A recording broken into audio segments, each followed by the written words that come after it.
On April 24, 1993, Indian Airlines Flight 405 departed from New Delhi's Indira Gandhi International Airport bound for Srinagar. The Boeing 737-200, carrying 141 passengers and crew, climbed into the morning sky for what should have been a routine domestic flight. Among the passengers were businessmen, families, and several government officials. At 10:30 a.m., approximately 20 minutes after takeoff, a man stood up from seat 15F and approached the cockpit. Armed with what appeared to be a hand grenade, he demanded entry. Open this door now. Two accomplices, seated in rows 12 and 16, simultaneously revealed pistols. The hijackers, speaking in both Hindi and Urdu, announced their allegiance to the Khalistan Liberation Force, a militant Sikh separatist organization. We are the Khalistan Liberation Force. Captain R.S. Suri, a veteran pilot with over 15,000 flight hours, remained calm as the hijackers forced their way into the cockpit. Fly this plane to Lahore. They demanded the aircraft be flown to Lahore, Pakistan. Okay, I will fly the plane to Lahore. Just please, no sudden moves. The captain, following standard hijacking protocols, agreed to their demands while secretly alerting ground control using coded messages. Indian Air Traffic Control maintained contact with the aircraft as it deviated from its flight path and headed northwest. People started to get worried. The Pakistani authorities, initially reluctant to allow the hijacked aircraft to enter their airspace, eventually granted permission on humanitarian grounds.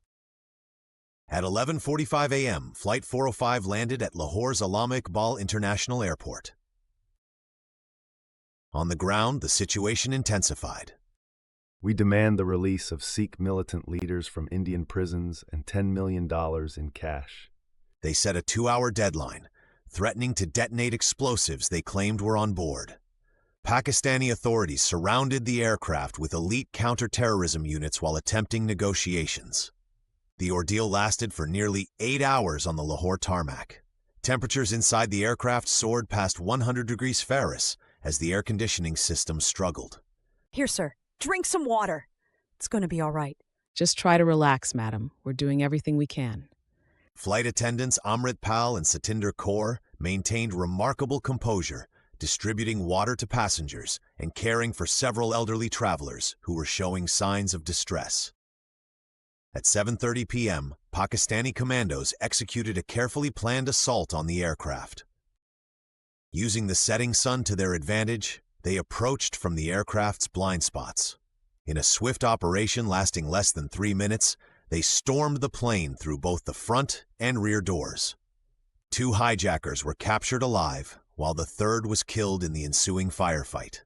All passengers and crew survived the incident, though 3 suffered minor injuries during the rescue operation. The quick thinking of the flight crew, the patience of Pakistani negotiators, and the precision of the commando team had prevented what could have been a major tragedy. The incident led to significant changes in Indian aviation security.